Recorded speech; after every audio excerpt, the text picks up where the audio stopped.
Hi, and welcome to 3 o'clock with SOC. I'm Marisol Diaz, Communications and Digital Manager. Give me a moment while I welcome our Spanish-speaking residents. Buenas tardes, gracias por estar con nosotros hoy en 3 en punto con SOC. Si quieren oír este programa en español, favor de marcar el número que aparece en la pantalla, que es 646-749-3122, y la contraseña para entrar es 779-328-221. And just a reminder that you can access this show and previous shows on our Facebook page in the videos area and on YouTube. Now I'll pass it over to our moderator of the day, who will introduce today's topic. Hi everyone, and welcome to 3 o'clock with SOC today. My name is Marlene Zaran, and I am the COVID-19 project coordinator for SOC and the forum coordinator as well. So I just want to say that I welcome to today's show. Today it's the COVID-19 show. So we're going to be talking all COVID-19 information for you. So I just want to let everyone know that the staff of SOC is still available virtually, but unfortunately we're not available in person due to COVID-19.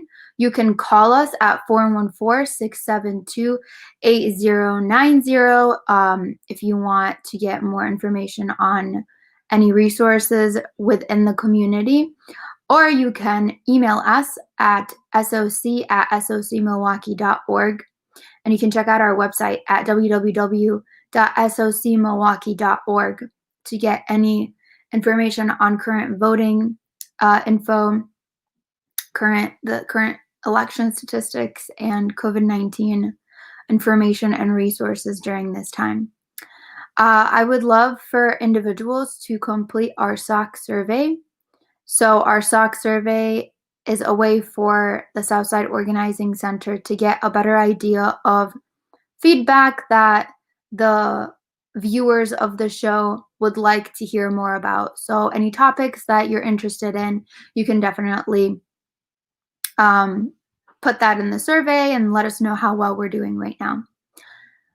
So that being said, I'm currently working from home. So individuals and SOC staff that are working from home right now will not be wearing a mask during the time that they will be virtual. And that being said, I want to say hello to everyone that is viewing us right now.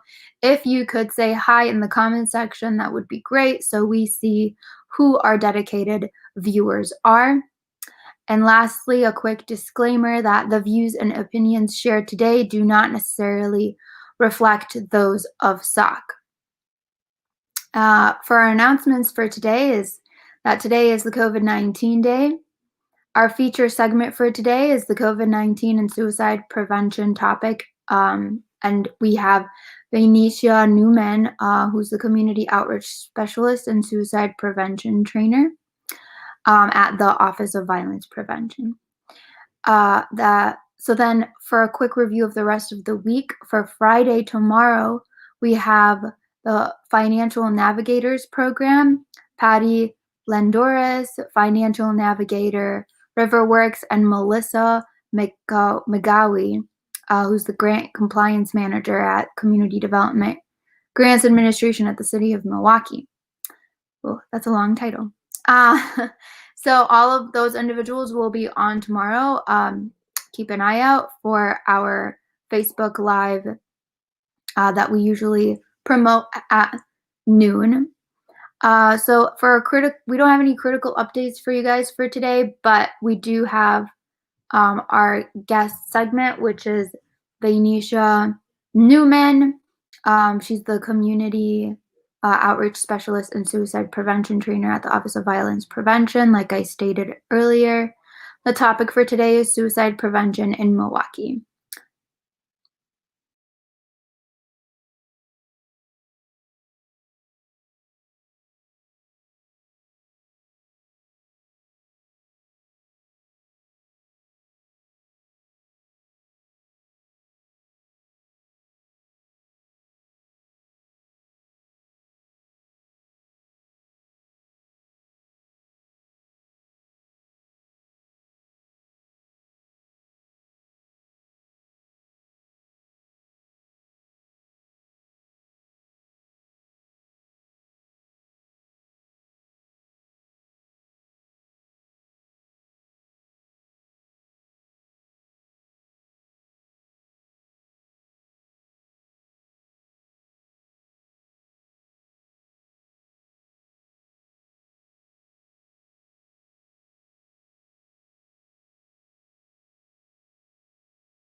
All right, we're gonna give a quick moment there. There were some technical issues, and we'll come back to our main guest in a few minutes. So now I'm just gonna give you guys a COVID-19 update and video. So far, COVID-19 numbers in Milwaukee are at their highest. There was a huge surge in numbers um, right after the Halloween celebrations began. So Wednesday, there was a huge number of individuals that came in to vote. Sorry, not vote, to get COVID-19 tests, and there were a lot of positive numbers for that. So to try to prevent individuals from increasing their risk of COVID-19, and in order for them to prevent themselves from getting it, here's a video on how you can prevent your immune system against COVID-19.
All right.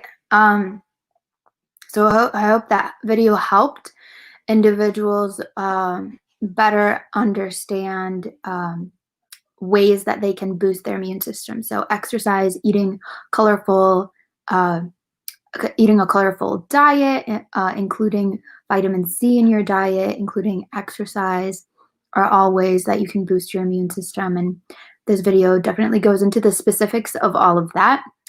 Um, it seems like we are ready to play our video with our main guest. So we will try to do that again.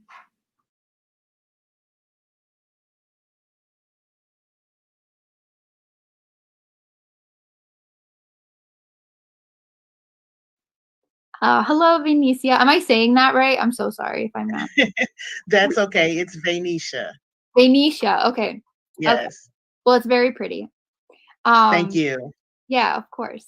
So today we're going to talk about suicide prevention in Milwaukee. I want you to quickly, this is a very heavy topic for a lot of people, especially for those in the community that have had friends and family members that have passed away due to suicide. But quickly, I want you to kind of introduce yourself and your role with the Mhm. Office of Violence Prevention. Absolutely. Absolutely. And thank you for having me today. I really appreciate it. Again, my name is Vaynesia Kendrick, and I serve as the community outreach specialist with the Office of Violence Prevention within the City of Milwaukee Health Department. My focus is adolescent suicide. So I have the opportunity of going into the community right now. Of course, being in a virtual space, a lot of the discussions or a lot of the trainings that are taking place are being done virtually.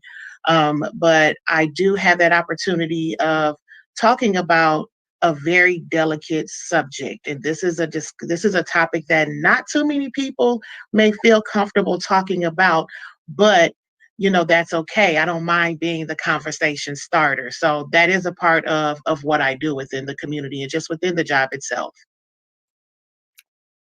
Thank you so much. Yeah, exactly. And that's essentially what SOC aims to do as well. We want to bring light to these hard and harsh conversations that a lot of us would want to avoid, but it's very important to know even the basics of this type of public health issue in order to help prevent it from happening in the future. And maybe to even, like you guys watching right now, you can learn all of the different signs of what to expect from someone that is having suicide thoughts or would want to commit suicide. So if you can pinpoint those kinds of attributes in someone and you're kind of noticing these different traits, you can do something about it before something Mhm. drastic happens. So before we get into all of that, what is suicide prevention? So I'm going to give you a definition, that was provided by the National Institute of Mental Health, and we'll go from there. So NIMH, pretty much mentions that suicide prevention is a collection of efforts, to reduce the risk of suicide. So these efforts can occur at an individual, relationship, community, and society level. And it's said that suicide is often preventable. So just pretty much taking all of that, summing it up, what we're saying is suicide prevention is just that, it's methods, tools, and resources used to prevent suicide. Of course. And what can you say about suicide prevention in regards to, because you just said adolescence, right? So Hmm. Hmm. how do you how do you explain suicide prevention to an adolescent individual? That's a very, very good question. The conversations that I have with young people, they can vary a little different between talking with a youth and talking with an adult, Mhm. and it's really, taking the pomp and circumstance out of a conversation and bringing it to a level that they can understand, Mhm. and it's amazing that even based upon how that conversation can take place, it's alarming to know what our youth are dealing with. It's alarming to recognize that they are being faced with so many situations and so many things that are that's going on in their lives, and really not having an understanding of how to face those challenges. So having that conversation really, first of all, it allows them to open up. and Mhm. it lets them know, hey, this person cares about what I'm going through, and they're being here, they're talking to me, and allowing them to let their guard down, to have a conversation and be open and honest. Of course. What is the difference between suicide ideation and attempting Mhm, suicide? These are two different vocabulary words that are mhm. kind of thrown around sometimes within Sure. conversation. But Mhm, mhm. yeah, what do they each mean? Sure. When we're looking at suicidal ideation, excuse me, I'm sorry, suicidal ideation pretty much just deals with the thought, what a person is thinking about in regards to suicide, am I going to do it? And just thinking about, just internalizing some things for themselves. But when you're looking at an attempt, you're looking at the follow through. Mhm. You're looking at someone that's actually considering following through with what, even though they may have had that ideation, but now they're taking it a step further into actually attempting or following through with, whatever their plan may be. Mhm. Yeah. So and then attempt is following through, correct? Hmm. Um what are the most common ways that adolescents or adults, from Hmm. what you've seen and what you've learned about, what are the most common ways that someone would follow Hmm. through? Hmm. Hmm. The most common is by firearms, by firearms, and then by hanging. That's another method. But I will say, when it comes down to firearms, that is one reason why, it's very important to practice gun safety, to recognize gun safety, to recognize how to properly, store a gun. Mhm, And so one thing that we do have, we do make sure that we have gun locks on hand for those in the community that may need that, so that may need a gun lock, so they can properly store their firearm away safely, and so it doesn't harm anyone. But actually, firearms happens to be the most common method of mhm. use. Hmm. That makes a lot of sense since, you know, gun violence is very high in Milwaukee right now, and, Yes. especially with, like, you know, uh there's no ban on guns and there's all that. We can talk about that another time, but another conversation to have. So Hmm. is there a difference in suicide rates between men and women? Yes, actually, there is. When we're looking at the rates, normally, and this is pretty much just a nationwide figure per se, or a nationwide statement based upon the data. Pretty much you're looking at middle-aged white men as being the ones that are dying by suicide most often. Mm, But, the rates, when we're looking at what's going on in communities of color, when we're looking at what's going on in the African American community, when we're looking at what's going on just in general, those rates are going up in Black and Brown communities. mhm, So we have to make sure that we're having conversations around suicide in general. mhm, There's so much of a stigma that's in place in some of our households, where the conversation may be, well, we don't talk about suicide here, because there may be a fear, number one, of someone not being well versed or knowledgeable in the conversation and not knowing where it's going to lead, or number two, having that fear of what we call contagion, that someone will hear about, or hear about suicide, and then it becomes contagious, then that person may possibly consider to take their life. So we have to understand that regardless of what the data shows, this conversation is important and it's needed in every single household. yeah, of course, I totally agree with you on that. Coming from immigrant background myself, I know that speaking about suicide or even at, like, bringing it up in conversation, is very frowned upon. There's a huge Mhm. stigma talking about it because, for a lot of the Middle Eastern population, it's more about, God can save you, and I believe Mhm. Mhm. a concept that's within a lot of our communities, like, there's that conception that if you pray and do all that, then you should be fine. You shouldn't have these types of Mhm. thoughts, Right. but that's not the case all of the time. Mhm. Suicide is something that is internal. It's a mental health condition, and a lot of individuals don't look at mental health as a disease. It's more looked at Mhm. as something that you can change the next day. Mhm. Should Mhm. be taken as this is a problem. The same way you have a problem with a kidney or a liver, you go to the doctor to get it checked. You have to kind of do the same thing for your mental health. Um, Agreed. yeah. And I come from the Middle Eastern background. I have done some research about the Latinx population, and that there are some different statistics regarding um, the women and men who commit suicide in the Latinx population. Um, Mhm.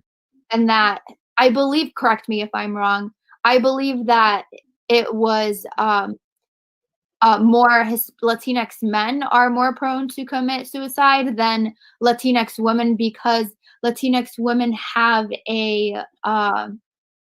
they have this idea that they can't leave because they have a family that relies on them. There's Mhm.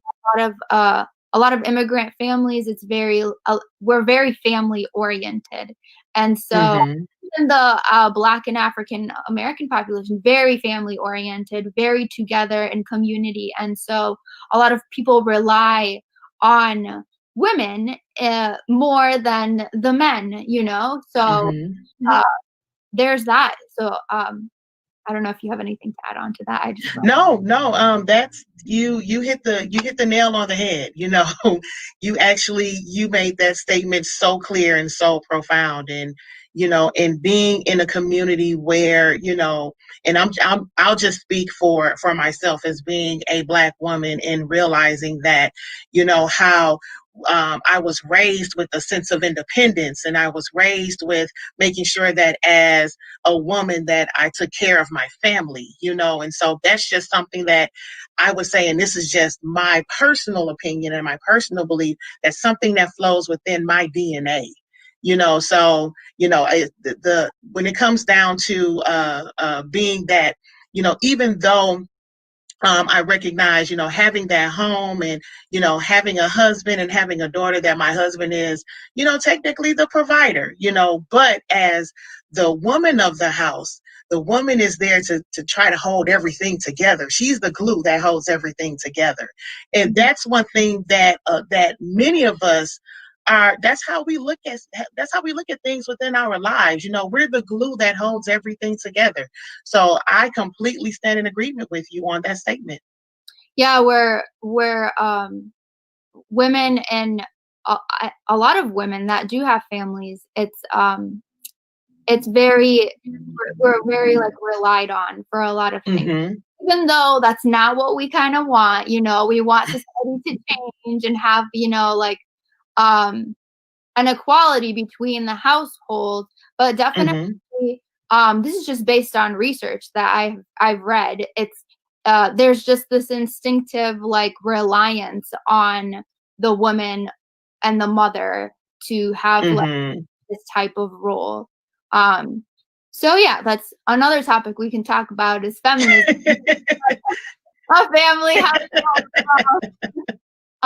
So all right, so let's talk about what are some mental health warning signs someone can recognize in a loved one that may be a sign of suicide ideation or attempting suicide. Absolutely, absolutely. Some things that you want to pay attention to in the event of someone that could potentially be suicidal or suffering from suicidal ideation. You want to pay attention to what they say. what's coming out of their mouth? What are they saying verbally?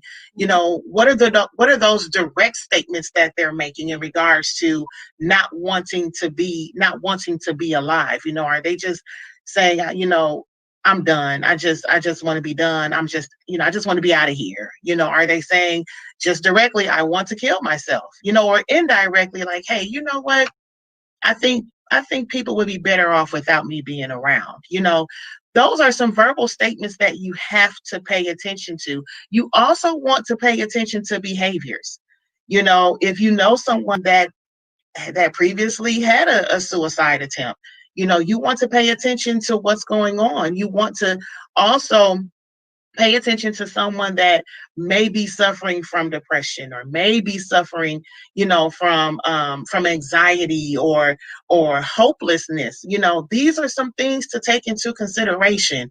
Or what about some situations? What are some situations that can happen within someone's life to make them want to be suicidal or take their life? When you're looking at even around COVID, how things have taken place right now, when we're looking at how employment has shifted, when we look at how families have changed drastically because loved ones have passed away due to complications from the virus. So these are some things that you really want to, pay attention to, and recognize that if someone is saying something, if their behavior so different, or if there's a situation that's taking place, you definitely want to pay attention to those factors. Mm-hmm. Yes, I completely agree. So verbally, they would say, I want to kill myself or anything like that. What are ways, like a guardian or a friend of someone who is exhibiting suicide ideation or Mhm. thinking of attempting, how can they approach that situation? Absolutely. So there's a curriculum that we provide training for, and it's called QPR, and that stands for Question, Persuade, and Refer. And within that training, it talks about recognizing the warning signs. That was just a little bit that I had the opportunity to uncover. But when we're talking about how a person can initiate, that conversation with an individual, ask them the question. Ask them if they're thinking about killing themselves. Mhm. Ask them if they're unhappy. Ask them. Just take that opportunity just to open the door for dialogue. I think that's something that we miss out on. That dialogue is so important. And Mhm. then once we get a chance to have that dialogue and allowing that person to talk freely, we have to make sure we give them that space. Right now, it's about them, because the most important thing is saving a life. So once we've asked that question and allowed them to have that space to talk without us interjecting, then we definitely want to persuade them to get the help, even if that means that, hey, let me go with you to get the help. Let me help you get the help that you need. Let's persuade that person to get that assistance. And then once you've done that, let's refer that individual to someone that can take it a little further than what you can. So if that means that, hey, I'm going to go with you, I'm going to do what I call a warm handoff. Mhm. Being in customer service, the last thing that we hate is when we're on the phone and someone just transfers a call to someone else, and that person has no idea as to what the situation is. Yeah. So we want to make sure that we do a warm transfer, and we contact that person that we're going to refer them to, let them know about what's going on, so then they have some kind of knowledge of what that individual is in need of. So that is definitely a great method, asking the question, persuading that individual to get the help, and referring them to someone that can provide additional assistance. Right. What what would happen? What would you say a loved one can do if that person doesn't want to seek assistance? Mhm. What people do. So the one thing, and especially, um if you've made that, you've made it to asking that question, and you've persuaded them to get that help, and you get to that R part, you get to that part of referring them, and they just say, well, no, hey, Vaynesia, I don't want to go with you right now. I'm fine where I am. Then it doesn't hurt to at least have the information on hand in regards to the individual that you're going to refer them to. Letting them know, well, hey, whenever you're ready, here's a contact person. And I'm one that's always I'm an advocate for follow-up, following up with that individual to make sure, or just to check in on them for one, but also to see where they are in regards to getting that additional help. Yeah, I completely agree with you. So what are ways, so you said remove judgment, speak gently and with like the tone of compassion. Mm-hmm. So that being said, is there a specific method individuals use in order to speak, like have those conversations? I believe that I forgot what the method was called, but it's a way to allow the individual to convince themselves that they have a problem. Mm-hmm. So you kind of ask them the right questions and guide the conversation in a way that they start to realize like, oh, I do have a problem. I do need to seek out help. Mm-hmm. Mm-hmm.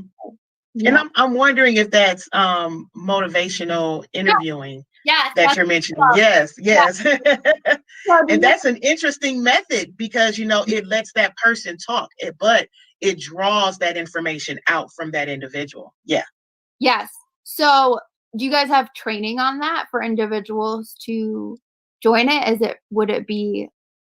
it a part of like the Office of Violence Prevention? So no. So we do not have a training program that's specifically for motivational interviewing, but there are organizations within the city that provides that training.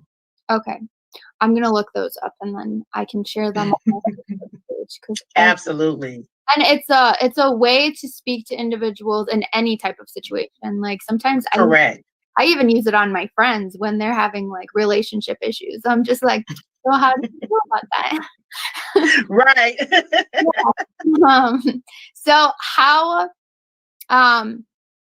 so you've spoken about like COVID-19 impacting suicide rates.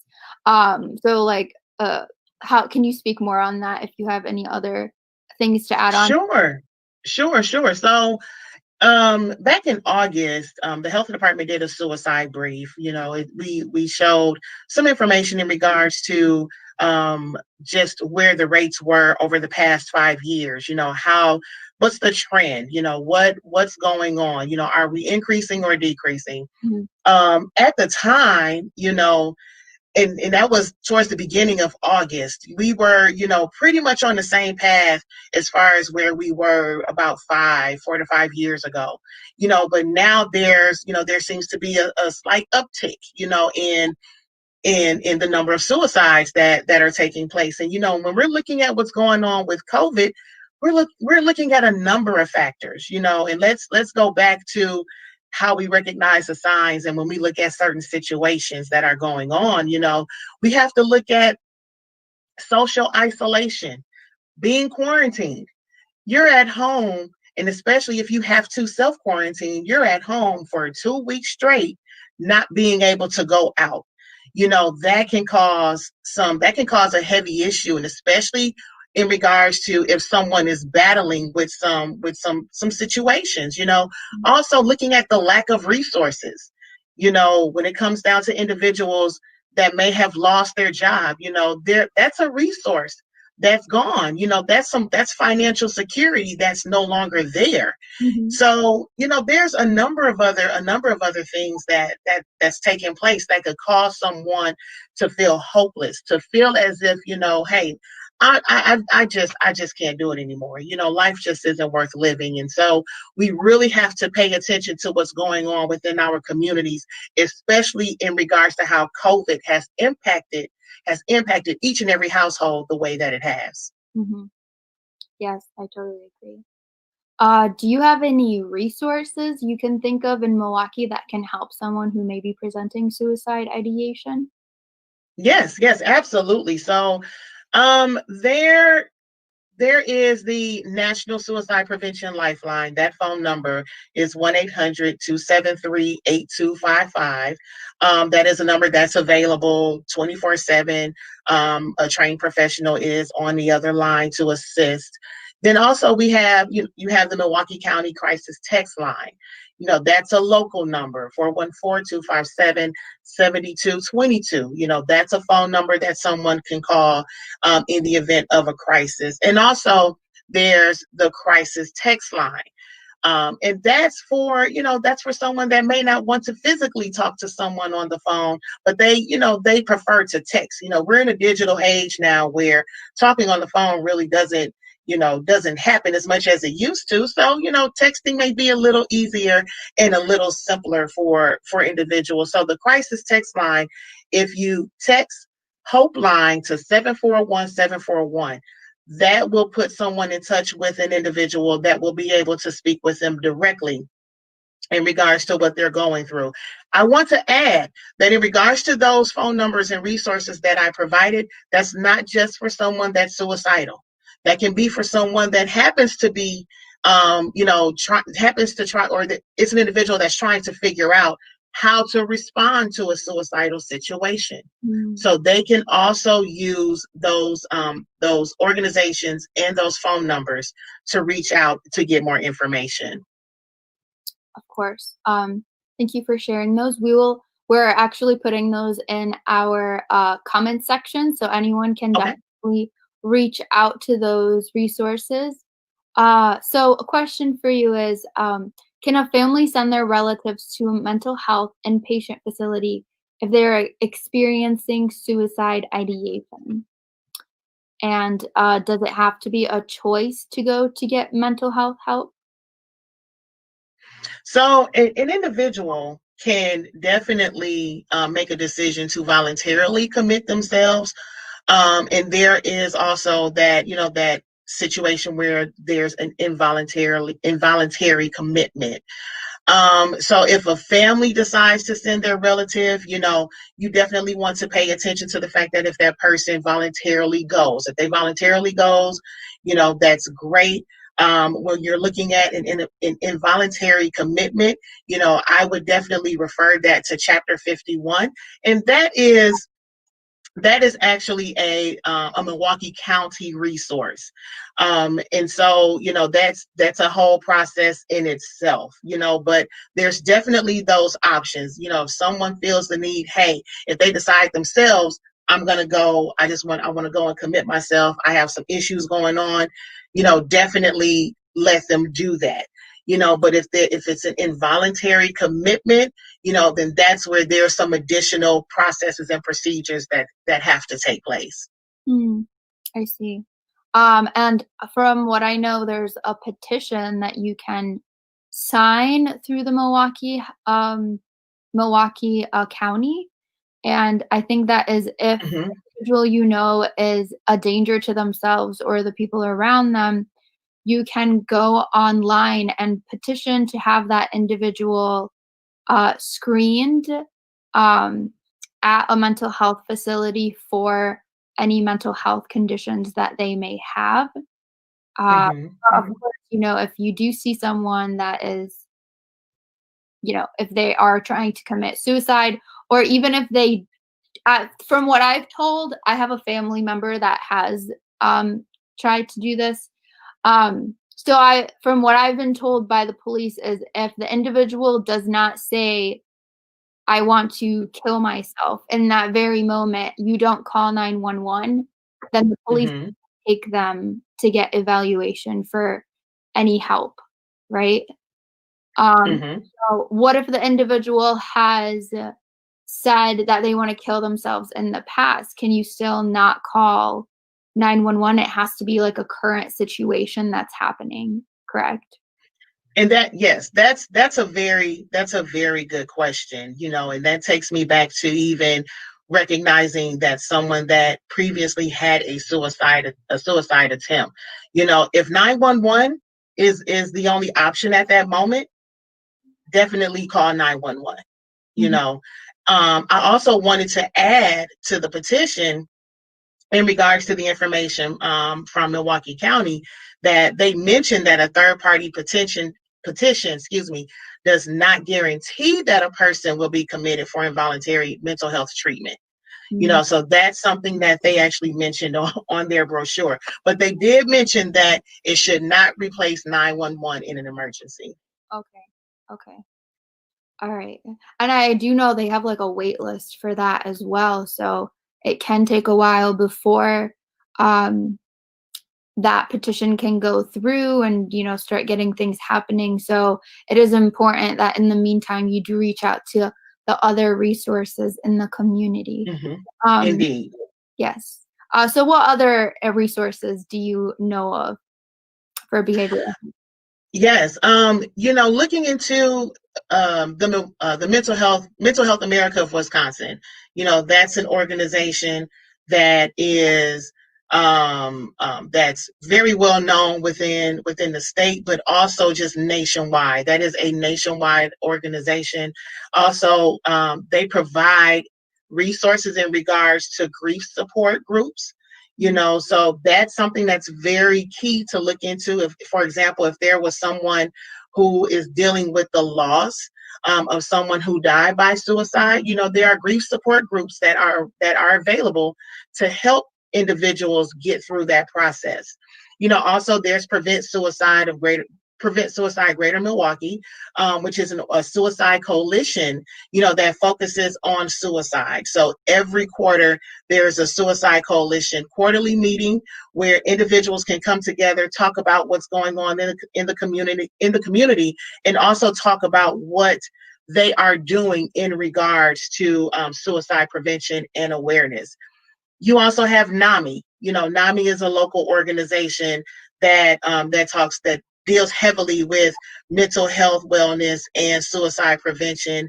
The Milwaukee LGBT Community Center, American Foundation for Suicide Prevention, and also there's a couple of websites. You have SAVE, which is Suicide Awareness Voices of Education.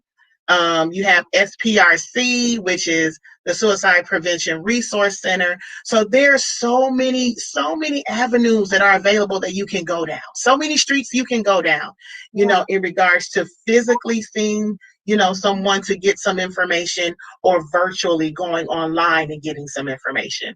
Right. I do know there's the Rogers Behavior Health Center. Can you speak to that? Yes, Rogers is definitely an organization that someone, especially if someone is in need and needs that assistance, Rogers is definitely available as well. And is there a cost for that? Do you know? That is a good question. I'm not too sure on a cost, but I'm pretty sure if anyone has any questions pertaining to if there is a fee for the services from Rogers, I would definitely recommend reaching out to Rogers for that. In regards to the resources that I mentioned, there are no costs for those resources. Okay. Quickly, we have a comment from Drea here. She says, because self-isolation is normalized in the U.S. more, especially now, plus many young people are impacted by major equity concerns, what advice do you have for parents for trying to check in regularly with their children? Also, are there active mentor programs that can help? That is a great question, Drea. Thank you. And I'm a parent myself, so sometimes I wonder if my child was dealing with something like this, how would I want to have the conversation with her? And the one thing that we have to recognize when we're talking to our children and when we're talking to young people in general, we can't just hear what they say and not pay attention to it anymore. We can't operate in that mindset of, you're so young, you're too young to go through anything like that. We can't do that as parents. We really, or just as adults in general, we have to take what our youth are saying and really take it to heart, because I understand that our youth have access to so much more than I did. The internet is flooded with so much. you know, that they can go right to their tablet or right to their cell phone or right to their laptop and look at anything under the sun, you know. So we have to really pay attention to what our babies are looking at, but also recognizing what our babies are listening to and what they're saying, you know. So as a parent, take what they're saying to heart, and really, if it means that you have to dig deeper, you have to dig deeper. Make that time to have that conversation with that young person. Mm-hmm.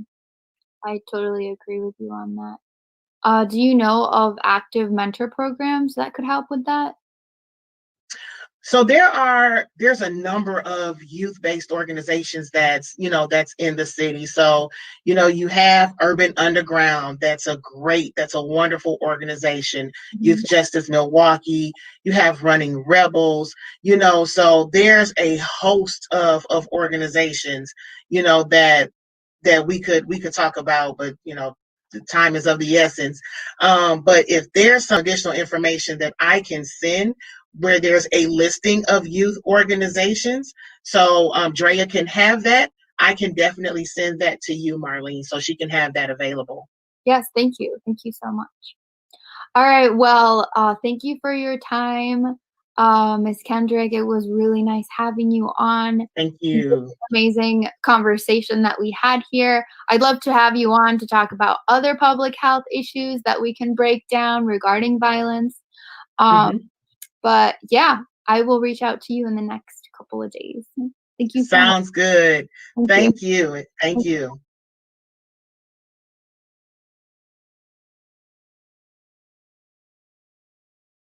Oops, sorry, my mic was muted. So now that we have gone over that suicide prevention topic, it's a really big issue. You know, share these resources with your loved ones that you see are struggling during this time. And we already went over the COVID-19 update for you guys.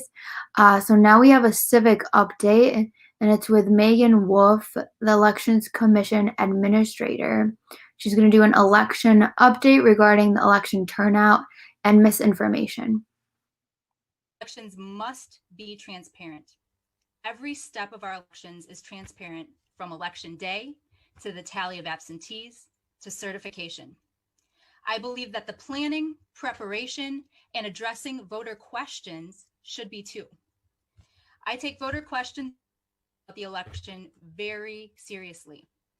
Election law is complex. It's our job as election administrators to not just understand and implement the law with precision, but it's also our job to explain the nuances of elections to the public in a way that's approachable. As election administrators, we don't write the law. We can't change the law, the process. That can only be done by your elected lawmakers. As election administrators, we're the referees. We have to follow the rules prescribed by those you elect, and we have an obligation to show you how we are doing that. So to that end, I wanted to answer questions that we've been receiving in our office the last few days and to provide you with updates.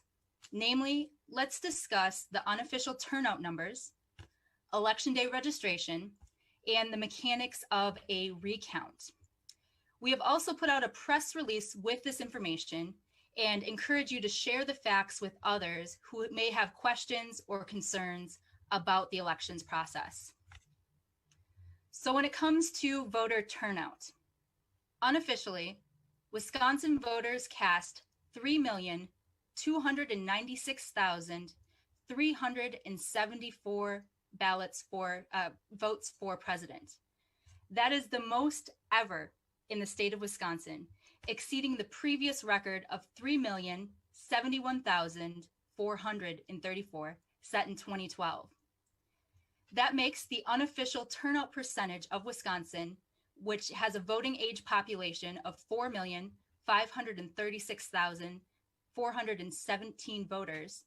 The unofficial turnout percentage of that is 72.67%. Now, it's important to note, and I've heard many questions about this, that some jurisdictions choose to report their unofficial turnout as a percentage of registered voters.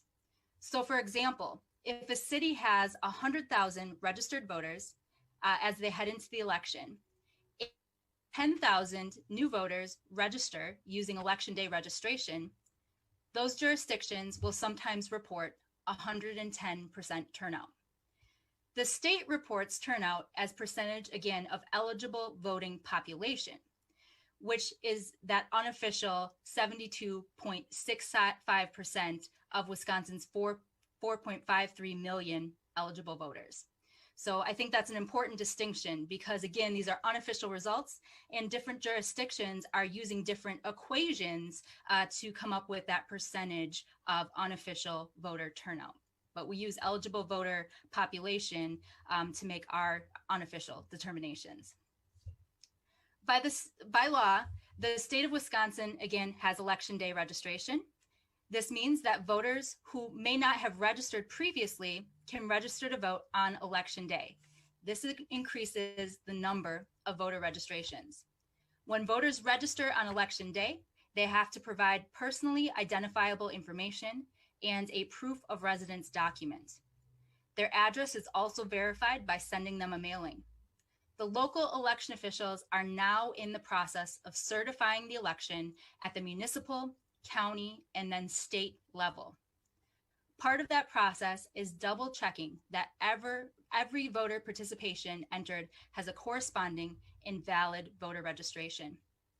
So, in short, I'm so proud of Wisconsin's voters, not just for the record numbers in which they turned out to participate, but for the peaceful and civil way that they did so.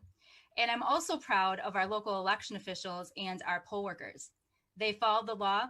They were incredibly professional despite enormous pressure. All right. Wow. That was definitely needed to hear during this time. And it's really heartwarming to know that, this was the election that brought out the most people to go out and vote. And I know Wisconsin had the most votes for Biden ever in record history. So that's always great to hear. So now that is said, let me look at the comment section and see who said hello to us today. I don't see any hellos, but I hope that we get some engagement from you guys who are viewing us. Just give us a little hello or a quick emoji just to know who's watching. So now we're gonna play our SOC feature for today. It's with the Benedict Center in Milwaukee with Melinda Hughes. Hello, everyone. My name is Andrea Rodriguez, and I'm the Leadership Coordinator at Southside Organizing Center. Today with me again, we have Melinda Hughes, Program Director for the Sisters Diversion Program for the Benedict Center. Hi, Melinda. How are you today? Hi, Andrea. How are you doing? Good, good. Staying warm. It's becoming an increasing challenge. It is, definitely. Saw the first snowflakes this week. Definitely. And I'm so thankful to have you back today. And I know today we're going to discuss healthy relationships and how you help teach that at the Benedict Center and the Sisters Diversion Program. Yes, thank you. It's such an important topic because, at the foundation of all of our well-being is our relationships with other people, right? So whether it's our family members or our partners, our friends, all of those relationships can either be healthy and sustaining and encouraging and supportive, or unfortunately they can be manipulative, coercive, or even abusive. And, a lot of times our clients may have grown up in situations where relationships weren't necessarily super healthy with family members, or they experienced some forms of childhood trauma. We've talked about, I know on the program before, common childhood trauma relationships that they experienced would be physical abuse, sexual abuse, and or neglect. So I was just talking with a client the other day who really just started by saying, I was on my own starting at the age of 12.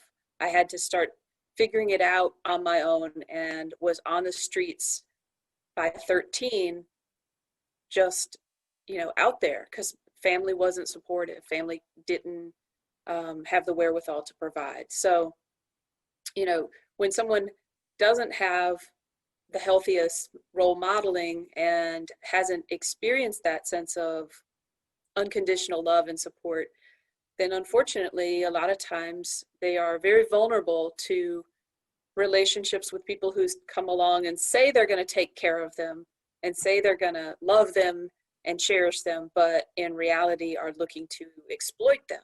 And that's when we start really looking at how do people get enticed into, you know, exploitative relationships for sex trade or other types of situations. And, you know, a lot of times it starts with what looks like it's going to be a caring relationship, a protective relationship, and then in fact turns into something that is very manipulative, having people do things for money or for, you know, goods and services that aren't really about. It's basically using another person. When we say coercion, we mean basically manipulating someone into letting themselves be used in that way.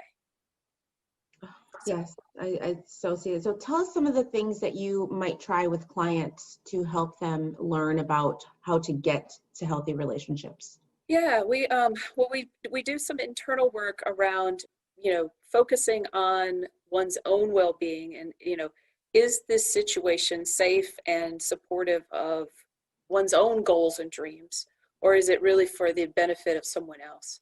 And we also connect a lot to our partner agencies. We should probably do a shout out for them. Latina Resource Center, of course, at UMOS, and the Sojourner Family Peace Center, as well as the Milwaukee Women's Center, are all helpful agencies in our area that are very skillful about domestic violence and other unhealthy relationships. So we try to really encourage women to connect with those supports as well. So it takes a circle of support to really help a person, you know, make some changes if they have a coercive person in their life. Absolutely, absolutely. And we're very thankful for your organization and those organizations as well. They've definitely have partnered with SOC in the past, and we look forward to working with them in the future, especially as we help empower these women to know that their worth is important and in their healing. So very grateful for that. Let us know before we end up right now, any quick asks that you have of our forum viewers?